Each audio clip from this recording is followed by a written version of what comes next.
વડોદરા શહેરના બરાનપુરા વિસ્તારમાં કિન્નર સમાજના મંદિરના 9મા પાટોત્સવ નિમિત્તે સુંદરકાંડના પાઠનું આયોજન કરવામાં આવ્યું હતું।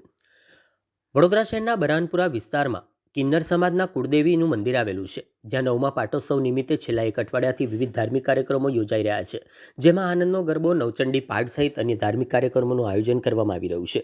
ત્યારે આજે અહીં અશ્વિન પાઠકજીના સ્વકંઠે સંગીતમય સુંદરકાંડનું આયોજન કરાયું હતું, જેમાં ગુજરાત વિધાનસભાના મુખ્ય દંડક અને રાવપુરા વિધાનસભાના ધારાસભ્ય બાલકૃષ્ણ શુક્લ, જિલ્લા ભાજપ પ્રમુખ સહિતના પદાધિકારીઓ, પોલીસ અધિકારીઓ ઉપસ્થિત રહ્યા હતા।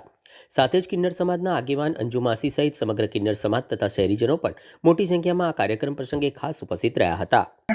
વડોદરા શહેરમાં છેલ્લા અઠવાડિયાથી બરણપુરા વિસ્તારમાં માસીબા સમાજ દ્વારા મંદિરના પાટોત્સવ નિમિત્તે 9મા પાટોત્સવ નિમિત્તે અલગ અલગ પ્રકારના ધાર્મિક કાર્યક્રમોનું આયોજન કરવામાં આવી રહેલ છે। નવચંડીનો પાઠ હોય, આનંદનો ગરબો હોય અને એવા અનેકવિધ કાર્યક્રમોમાં આખું વડોદરા જ્યારે ઉમટી પડે છે, ત્યારે હમણાં પરમ દિવસે જ્યારે આનંદનો ગરબો હતો ત્યારે ગુજરાતના મશહૂર ગરબા ગાયક અતુલભાઈ પુરોહિતજી હતા। આજે અશ્વિન પાઠકજીના સ્વકંઠે જ્યારે સુંદરકાંડના પાઠનું આયોજન થયું છે, ત્યારે સૌ પ્રથમ તો આખા સમાજને નમન કરીને, વંદન કરીને અને જે પણ ભક્તો અત્યારે ઉપસ્થિત થાય છે એ બધાના પાવન સાનિધ્યમાં જ્યારે સુંદરકાંડ સાંભળવાનો અલગ લાભ થયો છે, ત્યારે અને આ વિસ્તારના અમારા તમામ કાર્યકર્તાઓ, તમામ ચૂંટાયેલા પ્રતિનિધિઓ, જય માતાજી, નમસ્તે।